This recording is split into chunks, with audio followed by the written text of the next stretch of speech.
He was a famous trumpet man from Chicago way. He had a book of style that no one else could play. He was the top man in his craft. But then his number came up and he was gone in the draft. He's in the army now, playing reveille. He's the boogie woogie bugle boy of Company B. Oh yeah. Sorry about that. I can't help myself sometimes. Anyway, that song comes from the Andrews Sisters, and it was a very popular song during World War II. And it also, of course, would later be sung by Bette Midler, who would make it much more famous for at least my generation. Can't remember if that was the 1980s or 90s, but anyway, pretty darn good song, okay? Anyway, what ended the Great Depression, I'm sure you guys know, is World War II. It's not what the New Deal did. It was World War II that came along, which came along, creates a huge stimulus to the American economy. And so we need to move our attention to World War II, of course, specifically associated with Americans' involvement in World War II. World War II in many ways should be perceived as being just this continuation of the problems associated with World War I. I do think that one critical component is that they didn't solve, what happened in the world. There was no resolution to World War I. There's a treaty, the Peace of Paris, the Treaty of Versailles, but all that did was really create extraordinarily hard feelings, and thus, kind of left. And the United States, of course, backed away from the entire settlement, and the major superpower of the world kind of backing away from the entire situation. All of this lays the groundwork, of course, for problems and turmoil that will ultimately explode again. Technically, in terms of the global perspective, in 1937, but in 1939, really moving to what becomes a global war. If I'm going to, look specifically at what causes World War II, I want you to know that there were just some really dissatisfied countries in the aftermath of World War I, and those dissatisfied countries will become kind of the rogue countries and the problematic countries that will lead us into World War II. Now, I got myself a world map. How cool is that? Now I get to actually use it a little bit. So I'm going to go through the countries that really, these are dissatisfied countries. In European history, they sometimes call them revanchists, irredentists, those who want to transform the entire situation or seek revenge upon the situation that had preceded them. But countries that were unhappy in the aftermath of World War I included Japan. Now, you'd think that the Japanese aren't even involved really in any particular kind of way in World War I, and yet they were. They were allies, and they were part of it. And when the resolution came, or when the peace came in the aftermath, they felt that they were kind of ignored. And Japan is rising like a rising sun kind of out of the Western Pacific, and really moving on its way to becoming just an extraordinarily important Western country in the early part of the 20th century. Westernized country, I should have said, instead of Western country.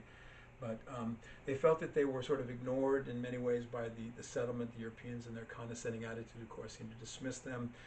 When the war is over, when there are increased international decisions that are being made, again, they sort of felt that they were not being given their due. There was a Washington Naval Conference. It's an attempt to reduce the amount of weapons in the world, in this case specifically naval vessels. And so they created a ratio system where the large powers got X number of ships, and then lesser powers get, and Japan was ranked among the lesser powers, and they saw this as a significant insult to themselves. And Japan always was sort of an authoritarian, militaristic entity. I mean, they came out of the shogunate. It's hard for them to become absolutely some kind of a democratic, liberal, progressive entity. But there was always a powerful military sense, and in the 20th century, when they felt that they were being dissed, the response was to become increasingly aggressive, adventurous, militaristic in their behaviors. It will lead them, first of all, to take over Manchuria.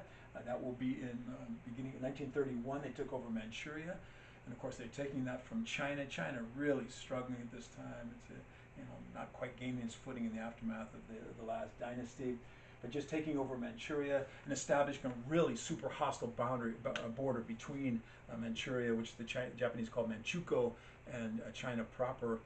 I read a story about how that will ultimately explode into war. I can't tell you this is absolutely true, but little things go through my head. That there were guards on both sides, and then one of the Japanese soldiers just went to take a leak. And when his buddies couldn't find him anymore, they thought the Chinese had done something about it, so start firing. The guy comes back from taking the bathroom and nothing had happened at all. And yet, this will explode then into warfare. And in 1937, Japan invades into China proper. And we all have to realize, the enormity of this kind of an activity. It's kind of, in my mind, it's like doomed to failure, because you're going up against this massive entity with all of these people. And and really Japan got just stuck in the slog of it all. They took over vast areas of China and did enormous damage, but found themselves in a kind of unwinnable situation also. China often just absorbs those that try to invade it. But Japan, unhappy and acting upon that, of course, became one of the rogue nations that disrupt the global peace in the years that lead up into World War II. Another unhappy country was Italy. The Italians were very disaffected about the aftermath of World War I. They had lost over 600,000 men, so significant casualties on the part of Italy, and yet gained absolutely nothing. It just difficult. It just seemed like it had been a wasted effort. In the aftermath of the war, there are increased sort of political dislocations that are occurring. There's the Epoca Rosa, a communist expression that takes over, and that became sort of fearful to many within Italy, especially the middle class. And so, it was kind of a disintegration of the political center, people going to the extremes, both to the left and to the right, which made for a situation where an extremist could begin to kind of push themselves forward. And the individual who will do this effectively for Italy, you probably know, is Benito Mussolini. He's the head of this organization of kind of political thugs called the Black Shirts. They're going to march ultimately on Rome in 1922. He's going to establish a dictatorship sometime thereafter. And you could argue that he did some good things. I have an old copy of National Geographic that said that he made the trains run on time, kind of praising Mussolini for modernizing Italy, making the trains run on time, draining the swamps and stuff like that, but also establishing a fascist dictatorship over the Italian people. And he's just the classic manifestation of one of these sort of megalomaniacal individuals appearing before his people in his puffed out chest and uniform with a big epaulets and a chrome helmet, and he would stand out there with his chest and the people and put his hand up like this, and the people, Duce, Duce, Duce, is the leader, establishing himself in this dictatorial power in Italy. He did want to recreate the Roman Empire in some way if he possibly could, and this will lead him to militaristic and adventurous activities, including invasions into Libya and ultimately Ethiopia, really kind of bogging Italy down in certain of these situations as they're trying to expand their power as far as Italy is Italy is concerned. Anyway, the Italians are also kind of becoming a rogue entity, disruptive of the generalized peace and problematic for the world. But I'm sure you guys know that the most unhappy country in the aftermath of World War I was Germany. Germany had been, in many ways, inappropriately blamed for the war guilt clause of the Treaty of Versailles. They had been punished for it in very harsh ways, demilitarization, loss of territory, given the bill, of course, for the whole thing. It put, of course, whoever was in charge of Germany in a really difficult and untenable position. What took over Germany in the aftermath of World War I is something called the Weimar Republic, and right there you're seeing there's a problem. They couldn't even meet in Berlin because it was just so difficult and the situation so volatile. So they had to go to this resort town called Weimar, and there they began to create the Republic. And the Republic was a progressive, it was a mildly socialist regime that was trying their best to kind of do to get Germany going again and in a fairly democratic kind of way. But they were burdened, of course, by the diktat of the Treaty of Versailles and the fact that they even tried to do it, to pay the reparations, put them in a bad way with many of the people who lived in Germany. Germany then is kind of hit by a series of problems. The hyperinflation was devastating, especially to the middle class and to retirees and people like that. And then when the Great Depression comes on, just like it's a collapse of the center. The center is collapsing. People are fleeing to the extremes. You have these really bizarre pictures from Germany at that time, that you'd have a street, and on one side of the street it's all the communist flags, and on the other side it's all the swastikas, as Adolf Hitler and the Nazis are beginning to really begin to be a serious presence. Hitler, of course, this corporal during World War II, did some heroic things, I guess. He had the Iron Cross and whatever, wounded at the very end of it, says he has a nervous breakdown, comes out of that, of course, with this vision of himself resurrecting Germany, Mein Kampf, my struggle, and, to rebuild Germany, and most importantly, to reverse everything associated with the Treaty of Versailles. This became the primary objective. Hitler could never have come to power. I mean, they were lunatic fringe, but the Nazis were lunatic fringe. But the Great Depression, especially, sent more and more people, the middle class, fearing the rise of potential communism or the socialist left, kind of flocked towards the right. It's important to note that at the maximum, the Nazis received 44% of the vote, so they never even had a majority. But more and more people kind of were siding with him. But the critical factor was that there were conservative elements within Germany who were willing to risk, putting Hitler in a position of power, assuming that that would, let them begin to dominate the situation. I think they thought he would be a puppet on the strings, and instead, he's going to prove to be a real problem for just about everybody. Once Hitler was in power, he began to, coordinate that power in a major way, of course, establishing essentially a ruthless dictatorship. Sometimes we call it the Hitler state, using the SS, using the Gestapo, using all these components, of course, to increasingly take absolute control, establishing the closest thing really that I think we've seen to the true totalitarian state of a government taking over and using, fear. Those who were, the good Germans, they're going to, not suffer the situation too bad, but anyone that went against the regime found themselves, of course, up against the Hitler state with no recourse, of course, and violence would be the key methodology. Anyway, it became Hitler's objective to reverse the Treaty of Versailles, and so slowly but surely began to rebuild Germany economically. And then, they moved to remilitarization, of course. And when they did it, there were voices that spoke out against it, especially in France. But almost every other country, even England, said, well, they pretty much have a right to be armed. So here comes the Wehrmacht, here comes the Luftwaffe. I think 2,000% increases in military spending, year over year. They remilitarized the Rhineland. The Rhineland had been taken away, and so they sent the military force. And again, the French were apoplectic. They were really unhappy.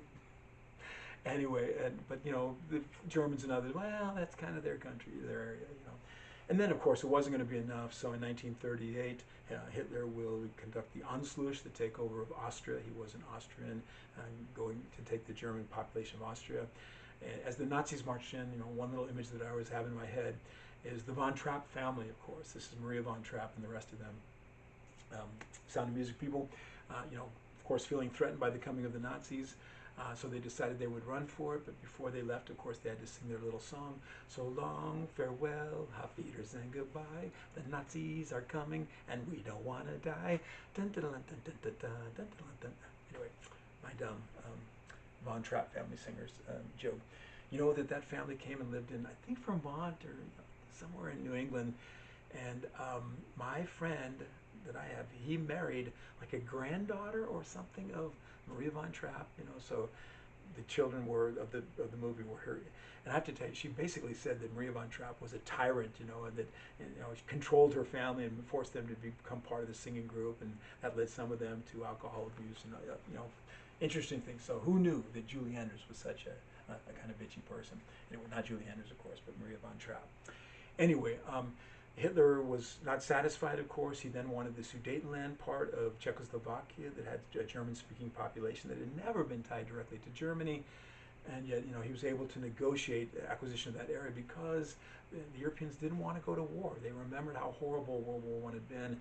And Neville Chamberlain said, peace in our time, and this hope, of course, of maintaining a global peace.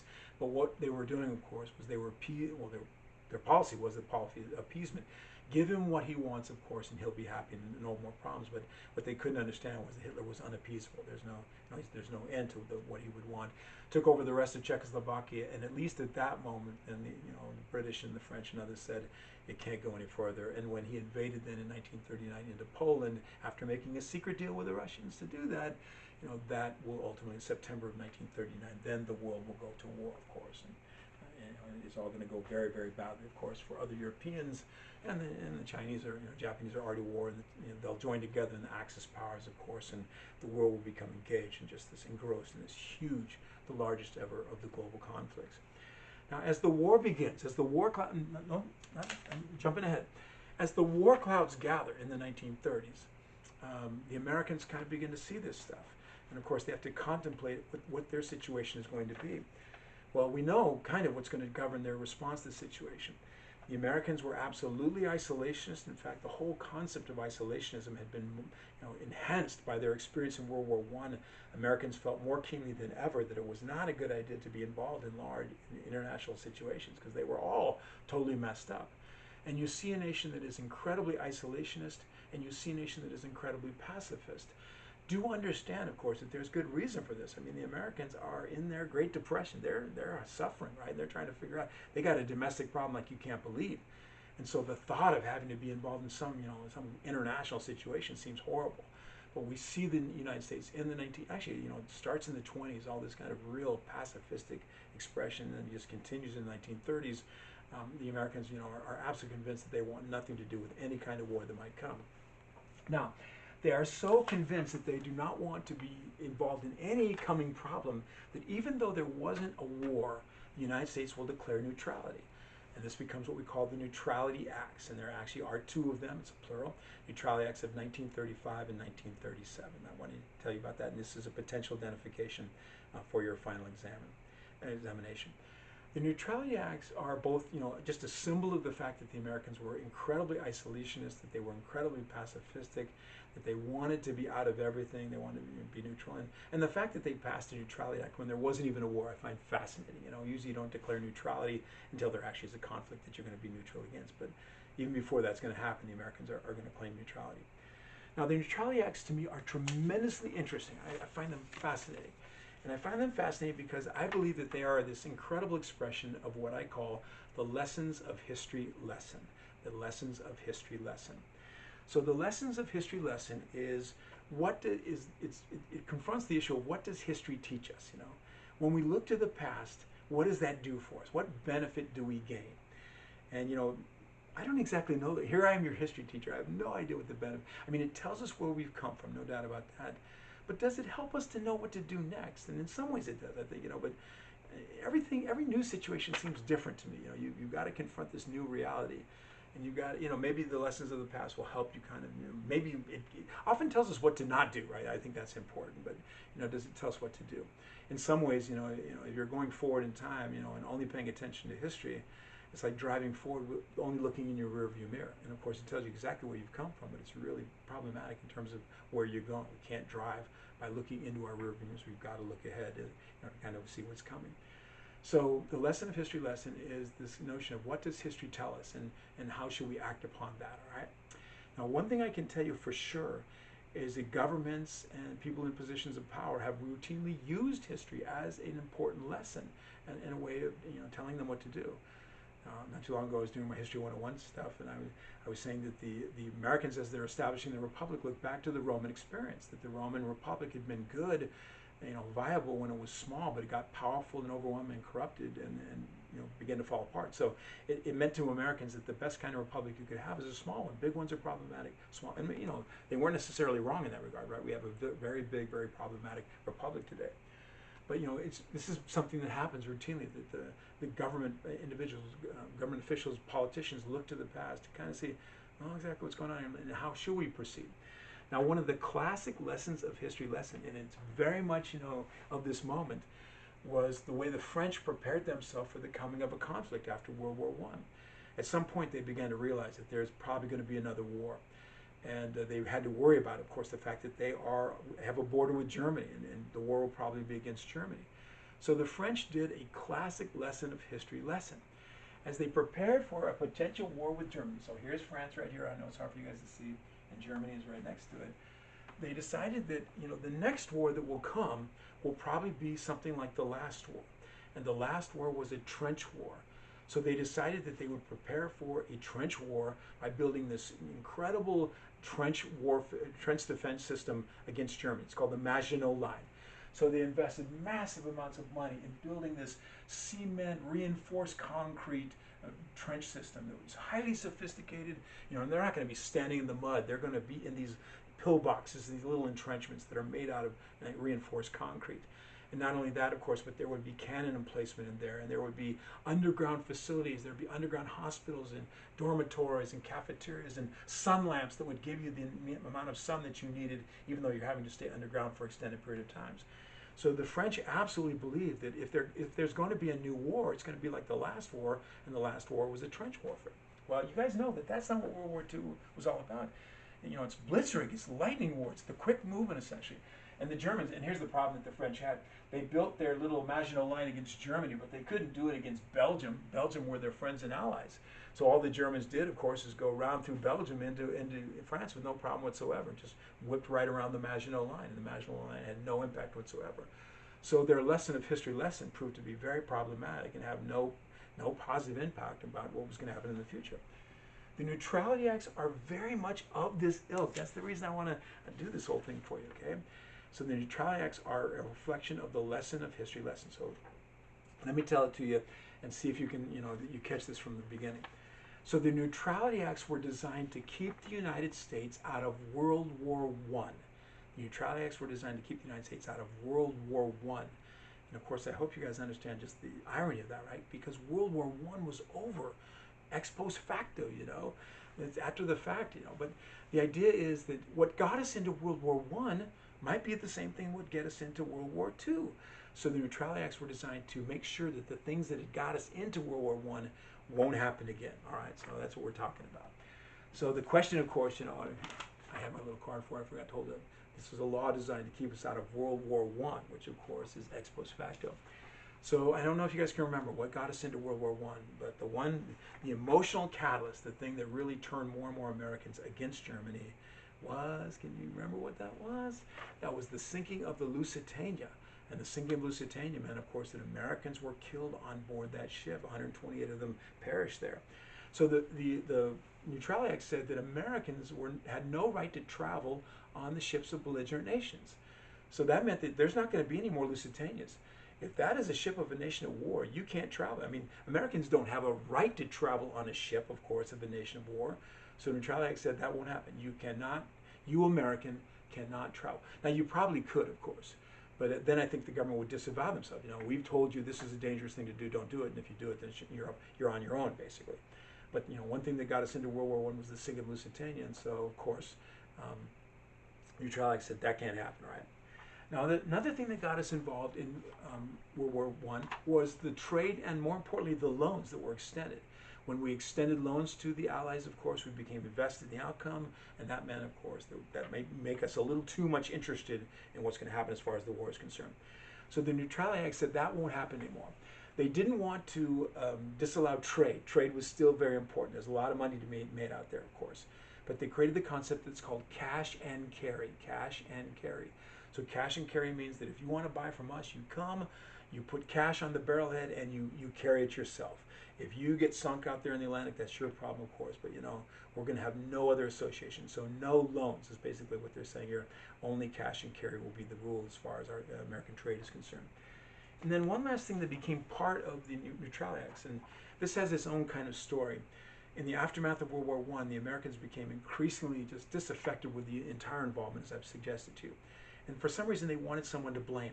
So they decided to blame the munitions companies of America. They kind of thought there was a conspiracy of the munitions companies that had got us involved in the war. And there's a whole investigation of the entire thing, So it's kind of amazing. Nye committee investigated the involvement of munitions companies in terms of our involvement in the war. So one thing that they really didn't want to have happen was for munitions companies to be able to manipulate the situation.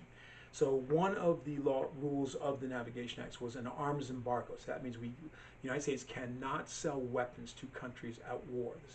And all of it was based upon really this kind of fantasy understanding of what had got us into World War I, but it still becomes part of the Neutrality Acts. Now, I do want you guys to know that Franklin Roosevelt didn't like any of this because he believed in kind of in intervention, global interventionism, and he didn't like having his hands tied. He can't do anything about this. But he understood how this reflected the constituent opinion. So the only thing that he did was he asked that the arms embargo be made annually renewable. So that meant that every year, they would have to vote on it again. So do we still want to embargo the arms? Do we still, that kind of thing. And in 1940, when it came up, it was rescinded. So that meant that the United States can trade weapons because by that time, the Americans are perceiving that this is a problem, and there's a danger, and they should be able to at least still cash and carry, but at least trade weapons with, especially the Great Britain as they're fighting against the Nazis. Now, this is the Neutrality Acts are the incredible sort of lesson of history lesson. They are a clear indication of the United States' desire to be pacifistic, neutral, and isolationist. There's no doubt about that. But as I'm sure you guys know, they will do absolutely nothing to keep us out of the war. So it doesn't matter that they pass these Neutrality Acts with their specific kind of notions. None of that has anything to do with the United States ultimately entering into this war. So, here's the story, basically. By 1940, so the Neutrality Acts are passed, 35, 37. Then the war starts in earnest in 1939. By 1940, the British are at tremendous risk, okay? They're in trouble. and it's the Battle of Britain, and they're standing alone against this incredible Nazi onslaught, of course, taking over much of the continent, and here the British standing on their own. Now, the way this works is that Winston Churchill realized that they were desperate. You know, his notion was that one day the new world will come to the rescue of the old world.